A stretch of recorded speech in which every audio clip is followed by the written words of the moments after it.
Nissan has made a renewed commitment. The Renault Nissan brand has made a renewed commitment with 5,600 crores, a massive investment in India. So to begin with, sir, with Nissan, like with the new emission norms coming in, Nissan will only have the Magnite starting April.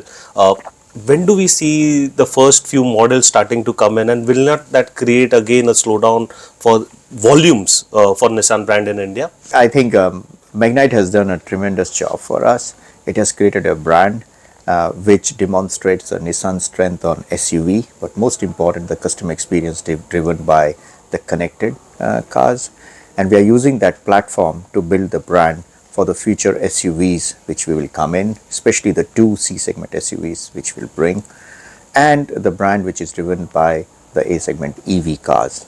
When I talk about EV, it's all about performance, it's all about affordability of EVs. On terms of performance, we demonstrated by our Formula E. You would have seen it in Hyderabad. Now 4 cars are on the track from Nissan. And with all of our experience of EVs, we want to demonstrate that to the market now. 1 or 2 years is a time when we will build our brand with a mid to long term commitment to the market. Correct. And with the new product offensive that you have, what kind of market share and volumes are you looking at? Since right now India may not be the most profitable market, while if I'm not wrong, you're profitable on per product per unit sales, but overall investments, the ROI has not yet kicked in. So I mean, when we run a global business, we sell in 190 markets. We have roughly 44 manufacturing plants around the world. We have more than 56 R&D centers and so on. We don't expect that each market and each product should be profitable. I think the purpose which Nissan has got is drive innovation to enrich people's life. And Nissan is one of the only company in the world which makes from A to Z cars. We make K cars in Japan, that too battery electric, and we make the fastest cars on GTR. So that's what is our purpose. Now, profit for us is important, but it's not the most important thing. When it comes to India, we do believe that India, after seeing last 15 years, is a great growth potential, but we need to have patience and faith. So that's why even if during the Nissan Next, when we were focusing on China, US and Japan, we did not exit India because we believed in India, and I think the decision which we have taken is just a start of 5,300 crores of investment on the product, many more to come, because number one, our 15 years of experience, and number two, India becoming the 3rd largest automotive market. And most important, it's not the 3rd largest automotive market only in India for India, but because of the geo-economical advantage India is gaining in the world, we will get a lot of opportunities in the future.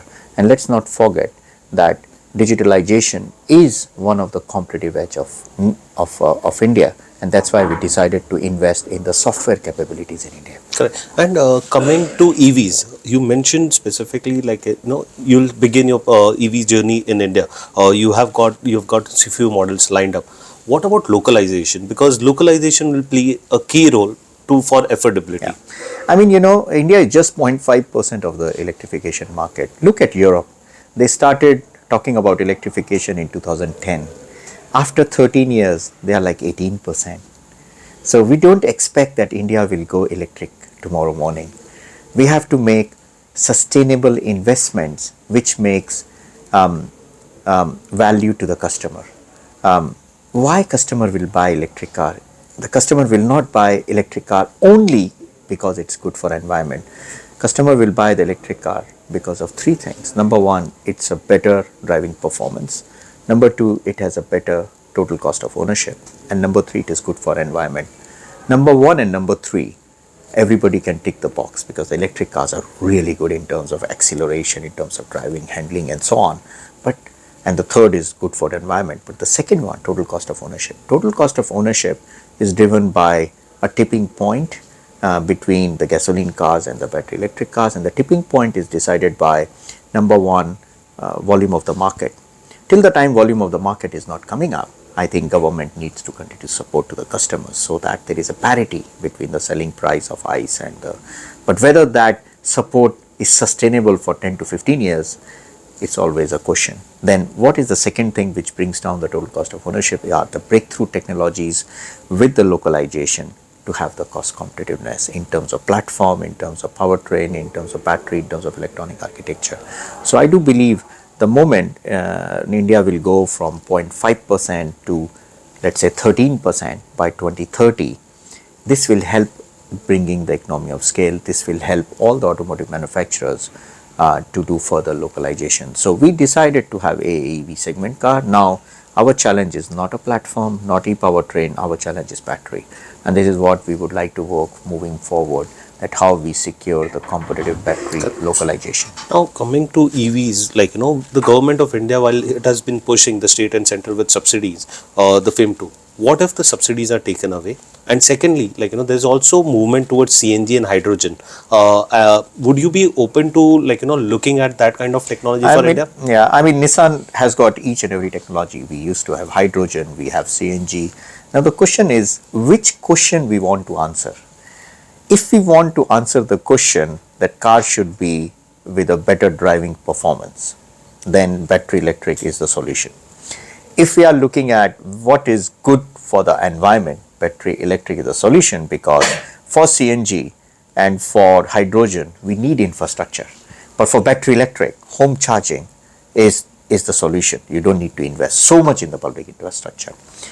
Then when it comes to the total cost of ownership, you may have a question. CNG, we can have it, but what is sustainable for us, for Nissan, is battery electric. That's why we are investing in the battery electric thing. Now the question is, as I said before, it's very useful for government to support the customers to bring down the parity between ICE and battery electric, but it's always a question till when it can sustain. I think we need this stopgap arrangement till the time the volume in the market is growing. Automotive manufacturers are getting the economy of scale to do the competitive localization. Automotive manufacturers are bringing in the new technologies, all solid state batteries, the battery recycling, the battery remanufacturing, and so on. That it will take some time, and I think this is what we have seen in Europe, this is what we are seeing in United States, and I think this is what we should see in India, that how we do this transition sustainably. Lastly, Nissan also has commercial vehicle products in its portfolio. Indian CV cycle is a 4-year cycle. Right now, the replacement cycle or the new demand is expected. Nissan has been exploring. It's not as if Nissan was not looking at. But would you be interested, or would you look at bringing your commercial vehicles to the market given your technology prowess? I mean, in the Nissan Next, we already decided to downsize our light commercial vehicle. In light commercial vehicle, we have vans. So in Europe, we are dependent on Renault to give us the vans. In Japan, we have couple of vans, but in LCVs, we are more focusing on the pickup trucks. Okay. I don't think today we are ready with pickup trucks to bring in India. But in Japan, we decided to make the last mile delivery electric vans based on the K platform with Mitsubishi. So if after these 6 products or 3 products of Nissan, after these 3 products of Nissan, we are confident in that segment, which is like 22% of the total India market, okay, I think we have an opportunity over there. But that's not our first priority today. Okay. First priority is SUVs and A segment EVs. Correct. Thank you, sir, for your time. Thank you. It was a pleasure talking Thank to you. you.